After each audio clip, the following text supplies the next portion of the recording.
Hello, this is Dr. Eric Bricker, and thank you for watching AHealthcareZ. Today we're going to be discussing Will and Montana's healthcare. So this is based on a story from NPR and ProPublica from October of 2018, and I will leave a link in the show notes. And this article is fantastic, so I thoroughly encourage you to read it. Okay, it's about a woman named Marilyn Bartlett, who used to be a controller for a Blue Cross Blue Shield plan, and then she became the CFO of a company that administers health plans. And she was hired by the state of Montana's health plan, which had 30,000 state employees. And that health plan, it was going broke.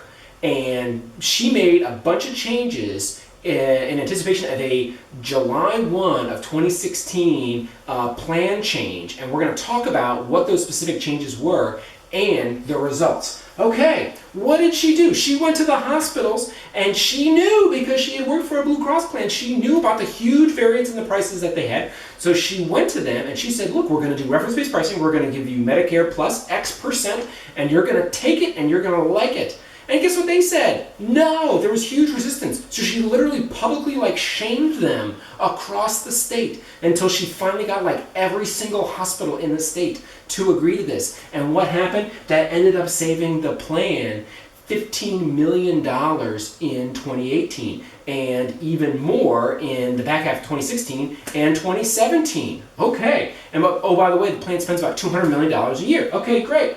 Then she wasn't done there. She moved on to the PBM, and she knew about the, let's just call them secretive deals that PBMs have. And she said, okay, we need a new PBM. So she got a new PBM that she eliminated the spread pricing because that new PBM was willing to do that and the old PBM was not.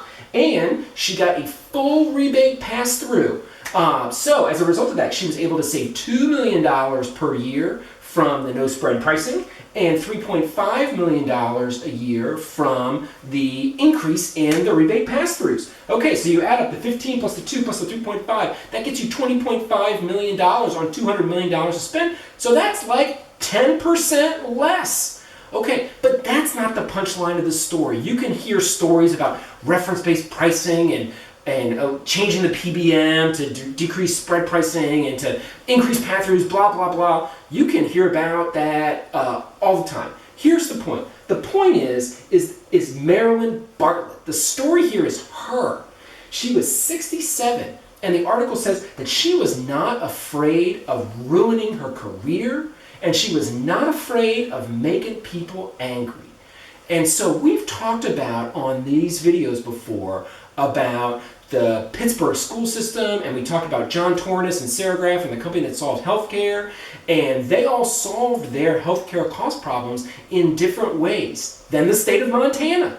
However, what they all have in common is this. It's willpower. It's the will. And at the end of the day, most employee benefits managers and HR folks, frankly, they are afraid of losing their career. And to a certain extent, they are afraid of making people angry. And that's normal. That's normal human behavior. I'm not judging them at all about that. Which is why John Tornis said, look, the CEO has to be the change agent. And so it really needs to start at the top, because who at the end of the day is not quote unquote afraid of getting fired and who's not afraid of making people angry? It's really the CEO. And it's the boards of these companies. And so really, that's my message for today. The key is will. Does the company have the will to do it? Does it have the people within the organization that have the will to do it, that have the budget to do it, that have the power within the organization to do it? Because that's really one of the necessary ingredients. Yes, you need all these ideas, and the ideas are great, but the ideas themselves are not enough. You have to have the will. And that's my message for today. Thank you for watching AHealthcareZ.